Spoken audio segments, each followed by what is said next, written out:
Di ba, bumabalik pa rin ang mga multo ng iyong nakaraan. Ay, minumulto ka na naman, wala pang ang ghost month. Mga yes, friend, ako'y nagbabalik. DJ Gandawan, nakasama niyo pa rin dito sa 101.1 Yes FM. At ang chika sa akin ay eto na nga daw. Akala ko ba bagong buhay na. Pero bakit tuwing gabi naririnig ka na umiiyak? Halak. Dahil daw sa mga problemang hindi mo na solusyonan noon, sa mga taong, alam mo yon, dapat nakipag-ayos ka, at ngayon ay nagsisilbing multo kahit buhay pa. Diba? Posible pala yon. Kasi itong cup of joe diba? Dapat lang relapse lang walang multo-multo. Kasi nakakatakot yung multo diba? Ganun talaga ang buhay. Yes, friend. May mga, ano bang tawag nila? Unresolved issue sa buhay. Na ngayon, multo na minsan sasagi siya sa isip mo or minsan sa panaginip mo. Yan ang pinaka-ayoko, yung napapanaginipan ko.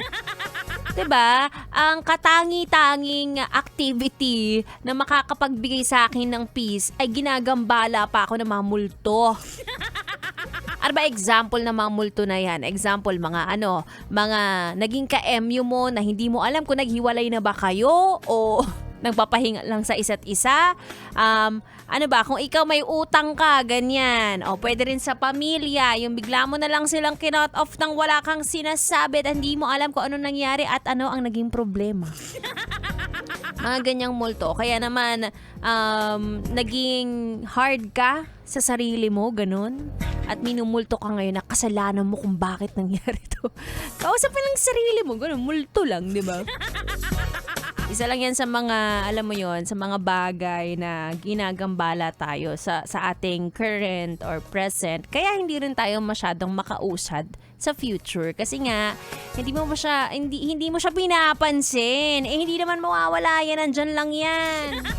'Di ba? Parang mga problema ng bansa na akala mo natabunan na pero hindi, nandiyan lang yan. Lalabas at lalabas yan, sinasabi ko sa inyo. Ganyan ang mga multo Ganyan ang mga problema, bigla na lang silang sasabog. At sisigawan ka. Ready ka bang sigawan? Anyway, tuloy natin ang ating chikahan. Meron na tayong pag-uusapan mamaya. But of course, kasama natin ang bibi nyo. Bibi ko, bibi ng lahat ng tao. B-boy! B-boy! Tuloy muna natin ang ating tugtugan dito lang sa 101.1 Yes FM Solid.